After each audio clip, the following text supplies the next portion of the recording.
This video is still sponsored by the Biscuit Barrel.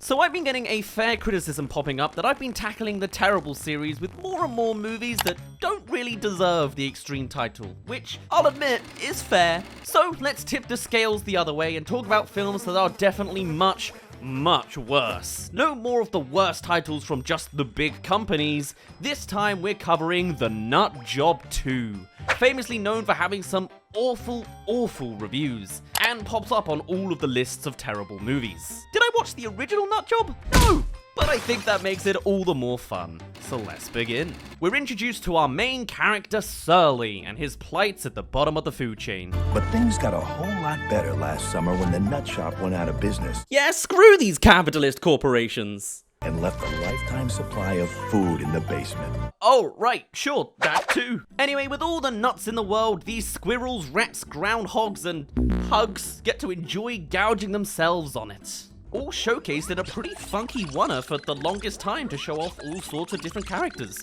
The director, or cinematographer, is going ham, but the sound mixer... Excellent! A very tight top! I prefer a clean entry, a little too much flair. Personally, I'd probably give it a 2.3.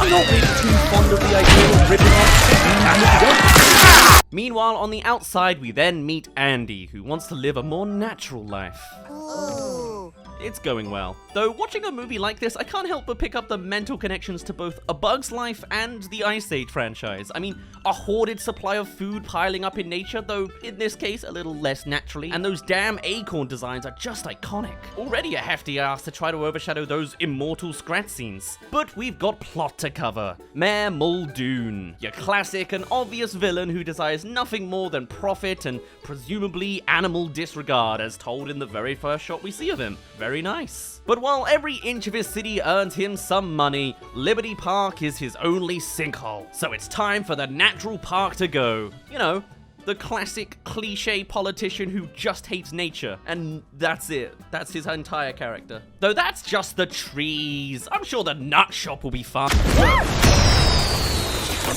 So it turns out there's a boiler in there that could have exploded every night. And tonight it does so out of incompetence. Picking up the theming already. But Surly, as the laid-back leader of the clan, declares that everyone can continue to kick their feet up as he'll handle everything. Even commandeering other foods like donuts and corn dogs and popcorn. Wait, didn't they have popcorn already? And so he leaves, still with his head in the optimistic clouds. Though something really creative they do here is having Surly impersonate Andy with a red curvy bottle. That's legitimately fantastic. Oh, Surly, you were right all along. Cue the montage of hunting for food, this time with this mute character, Buddy. Stealing from restaurants and losing the food, scrounging for popcorn that birds get to first. Are they a rival? And nabbing donuts that the police are so intense about that they literally start a vehicular police chase over a single donut. Holy cow, this is fantastic! But after a night of losses, Surly must return with his bushy tail between his legs, leading to the cliche response, We're all gonna die! which I cannot unhear. Maybe I've watched too many movies by now, but it half feels like every other line or beat is just a recycled piece of cliche. It is everywhere. From the nut shop scenes alone, there was like diving into riches, rating a dive, this whole introduction sequence. Clear a path! Mixed nuts coming through! Attaboy, Johnny! Show those nuts who's boss! Some parts of this team are really pulling their weight, and some are just phoning it in. Though as much as I've heard this one before, These parks are home. What are you doing? I'll take it. It's still a kid's film, so this can be baby's first musical shootdown. Oh, come on, they were into it. Anyway, the mayor has now announced the park to become Liberty Land, a fun fair for all those profits as his daughter demands 5 more candy floss stations. You've seen this character before, you know how this works. So hey, at least the journalists put up a little bit of a fight over the idea, instead of just yes-manning it all. What's going to happen to the animals in the park? Nobody cares about these animals. And thus, reconstruction begins. So of course, everyone flees, right? You know. We're all gonna die! Well, no. Turns out Surly, after being a problem with the nut shop and a problem with the food situation, continues to plant his feet down as he now demands that they should fight the machinery instead. We're all gonna die! Shut up! Surly, surely the group at this point would recognize they should follow Andy's suggestion and hide to survive, right? No! Because it turns out, with a few magic words, Surly can turn them around on fighting literal forklifts. This park belongs to us, and I think it's worth fighting for. Who's with me? That was it? That was your rousing speech? Just even more cliches? Do you have an opinion on this? We're with you, Surly. Heck yes! Well, alrighty then. And so they do just that. A tiny collection of animals versus incredibly massive machinery. Don't think about it. In the name of the park, I order you to stop your vehicle in the... Yep, that looks about right. Bye-bye, Lego Batman. Of course, that would be the logical writing approach, but instead, it works! Workers are dumped in the ground or river, money is shredded into bits, and their little trailer collapses apart. That's a shame, though. Well, while we're clearly in mourning, come subscribe, or see my other things. And after a handful of hazards, the workers are left fleeing the scene. They ain't get paid enough for this. Yeah, screw these capitalist ways and their minimal workers' rights. But while everyone else has been out fighting, Andy here has been putting in the work to gather a few nuts from her storage. They're old, they're dusty, and everyone's eating it up. A happy, slightly more humble family. And then Surly has the gall to be grumpy about Andy stealing his thunder, choosing instead to mope to himself up a tree in the night. This guy is meant to be our protagonist. And even when confronted with having to deal with reality and scrounge a little bit, BoJack Horseman over here completely rejects the idea of an early night, and thus, we move on! By the way, there's about an hour left of the runtime already. This movie is doing very little to lift up a narrative finger, so I guess I'll show you what putting in effort looks like. On the day this is intended to come out, it is Saturday, August 6th, so right now, I am likely mid-performance up in Scotland with the Biscuit Barrel. I don't know how many people have been exposed to this yet, but I'll say it again. Come see us live up on a stage. Every night this month, we're performing 69 sketches in the space of an hour, reinventing the sketch show genre to be fast but good. If you're here, come buy a ticket or just follow our socials as we try to kickstart our comedy career on the side. Been doing it for years, so even if you're not about, perhaps one day we'll come to you as we regularly do gigs all across the country and perhaps abroad one day. So catch us before we're cool. Finger guns. Maybe this comedy idea is doomed from the start. Let's get back to the real comedy. Yeah. It's the next day and everyone's groggy for an early rise. Nobody's feeling motivated, relatable, and what gets Surly up into action? Surly Squirrel has lost his instincts. And so out he goes, eager to please, only to screw it up again, as it's actually a trap. Well, this is embarrassing. The humans have been working in the background. The mayor has hired pest control and demands them to be as inhumane as possible. Daddy, I can help. I'm good at shooting cute little defenseless creatures. Jesus Christ. What is this evil little family unit? Would I actually see her with a rifle if I watched the first movie? I hope this is a Chekhov's gun kind of situation. Anyway, they send off a bulldog to attack the trapped Surly. Horrifying. Only for it to be wooed by the drop-dead beauty of Precious the pug. Even more horrifying. You've seen how this dynamic of a relationship goes. Except here, it's a 2-minute sequence of all the basic lines and awkward jokes you've heard before. But hey, it diffuses that situation, only for another. Pest control have gone full Mad Max. I mean, I must admit, it certainly doesn't get boring here at Liberty Park. Though it's a pretty quick sequence. The park is very swiftly destroyed. Mole Man over here is almost blown up by dynamite until he's actually killed by gravity. And nobody seems to notice. Surly proves he can do something right by saving a single bird's egg, but otherwise finally agrees with Andy on a plan and doesn't fight about having to leave the park. Not that it's presented as a character arc or anything, and so they split ways to scout. Oh, also, now Precious has been dognapped away by the deranged gun-toting daughter, and the mayor drives like most people in London, so at least the movie's relatable there. So on one side of the scouting mission, we have Surly and Buddy, classic duo, and perhaps this time Surly won't mess up, and he's gone into a dark alley. And in a conflict with this tiny cute character who's actually the meanest. You know the ones. It's another writing cliche. This time a martial artist mouse voiced by Jackie Chan. I'm a weapon of mouse destruction. And 100 mice later, the two escape. Quality. On the flip side, Andy is out with everyone else scouting to another park across town, and it is beautiful. Perfect open space and greenery, cause it's a golf course. Ah, screw these capitalist corporations! But the perfect twist for the world of this movie. And of course, every human is completely anti-nature and will hunt to club a groundhog, just for fun. Another loss for nature, but some good news. Buddy and Surly have ended up finding Mr. Mayor himself at his office. And since the whole family, 2, is here, it means it's time for a rescue of the pug. While the daughter is distracted playing with dolls by chewing them out and Frankie here is chasing his own tail, Surly and Buddy have to work out a way to get Precious out of the his tail is a key. Okay, also seen before. Time to run, with Precious doing most of the rescuing for herself, I guess. The daughter is running after them with a slingshot of dolls' heads. Mayor gets involved only to wear a hippo head for most of the time, and eventually ends with running in reverse for a...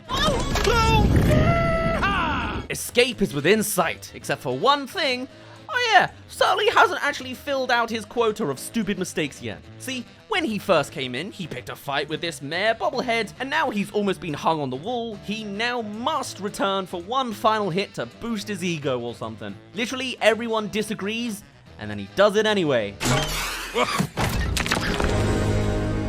Well, rip.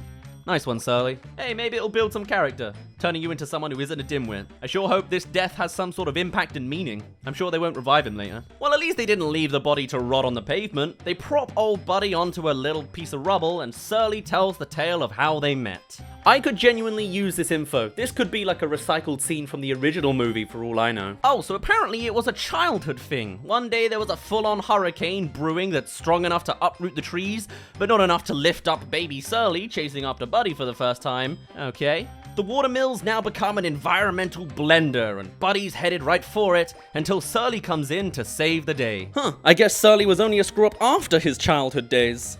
Now we know. Except, then the tables turn, Surly blacks out, and Buddy has to step up and save him by nodding up his tail. You never spoke a word about it. Well, yeah.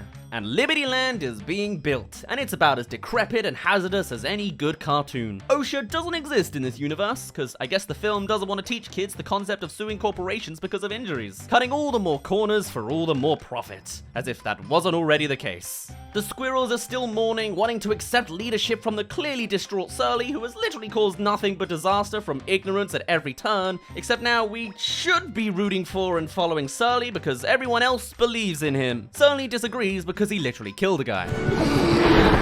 Alright, never mind. I guess we're following him into extinction. Do you not have an opinion about how Surly's actions almost killed you? No, of course not. There's nothing between those giant ears. Now everybody's happy and can handle anything. And so, Liberty Land is up and running. At least for the shareholders, of course. There is this journalist who wants to scoop up a story, but she never does anything. So it's up to all the animals, including birds, which have now somehow joined the fray in the dozens. How were they all organized together? We established this.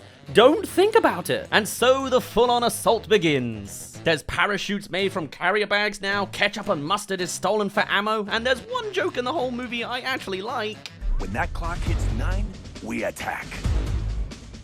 That clock hasn't worked in 30 years. And off they go, destroying all residents with condiments and birds. That sure was easy. I want that squirrel's head deep fried on a stick! Dark. But now Mad Max's revenge is back. 1 million men with pest control gear against a bunch of rodents, beaten by bumper cars, until suddenly they're not, and almost everyone is abducted. We can't win this thing. And as Andy too is taken by a dart, literally only Surly survives. I guess the birds had checked out on their shift or something. Oh no! Whatever will our heroes do? After the cliche politician and the cliche wild animal plot, the cliche conflicts of a leader and cliche side guy alleyway gang member, what is there left to do? Oh, of course! Jackie Chan's cliche alleyway gang! Surly goes there. I like the tunnel of mousetraps. A miracle Surly doesn't die right there, but you know where this is going. What's the problem? You too cute to face me yourself? And now they've all joined together, because they had a park once too. It's the golf course from earlier. And so they all barrage Liberty Land once more. Sure would have been smarter to do this beforehand, you know, alongside the random birds that got hired as well. But anyway, now they can derail the pest control van. Surly? Well, that was a quick recovery. And they barrage again. Rock music in the background, unscrewing every faucet of the park rides. The Ferris wheel goes rolling away. Because we've never seen that before. Precious has a scene with Frankie, because now she's randomly fallen for him, because... And our main pest guy has a sequence now, aiming to snipe the doggies with a tranquilizer as the daughter grabs a mallet. Buddy, fire! And now we have another beat to tick off the old list. The drug sequence. Play dead! And as our final move, the mouse gang control a full human suit for, of course, a martial arts super battle. Actually quite fun for how flexible he is. Ending off with Mousy here having a random moment for the kids who demand cute, and so the trailers have something to overuse as a clip. And so Liberty Land is destroyed. A safety violation. The mayor is by pure luck long to become jailed for the risks of it all, and is happy to just uplift off to Canada. Forget his, mayoral status. Because somehow this still isn't over. It's a final battle sequence of Surly versus the mayor, up in a hot air balloon that now exists. But first, a roller coaster moment to reach it. Yeah, this was worth my time. And so they fight, where a squirrel naturally beats a human, which kinda makes sense. Then the mayor learns some physics, and then forgets it again. As he's beaten by an umbrella he forgets to let go of instead. And then it's finally over. The mayor is mutilated by mice in a bouncy castle and instantly arrested by the police. You, sir, are going to jail for a long time. And with that, everyone celebrates and they go off to reconstruct Liberty Park. I don't think they were forklift certified enough to do this. It works, and we happily ever after. We time-lapse through recovery, looking lovingly over nature, with a final message of the movie being... I learned that we're better together. We put aside our differences and work as a team. There's nothing we can't do. Oh, so you mean like right at the start of the movie in the nut shop, where everyone was part of a big functioning network, as opposed to when they weren't working as a team, when they, when were they ever not a team? You know what? Just don't think about it. And with Precious as a vehicle, we cut to the credits. This movie was one of those ones that comes up on all the lists of terrible movies, and according to reviews, critics hate it and families are indifferent. I know there's a lot of moving parts to make a movie, and there clearly is talent on the team. I mean, look at how many of these cast members got great careers ahead of them. Precious is Maya Rudolph. But whilst the direction did some funky things and there's a hint of creativity in places, the writing on this show is just effortless. This story is the most cliche bore fest. An over-the-top politician who's just against nature, arrested with ease despite his wealth and position of power. The jokes are dreadful most of the time, or have been done a million times before, or were just truly run into the ground. We're all gonna die! And then there was just all the cliches. I originally wanted to run a compilation of every cliche beat, but I think it would legit add like more than 5 minutes to this video on clips alone. And I think we spent more than enough time on this ballfest. But here's one. They just ripped off Shrek 2 halfway through with the Puss in Boots eyes. That bothers me. So if you have suggestions for something else terrible, let us know on our Discord right here. Otherwise, let's just forget this ever happened. We are now in the phase of post-Nutjob 2 clarity. On to something else. For now, my name's been Dazz, you didn't really care, and I'll see you in a bit.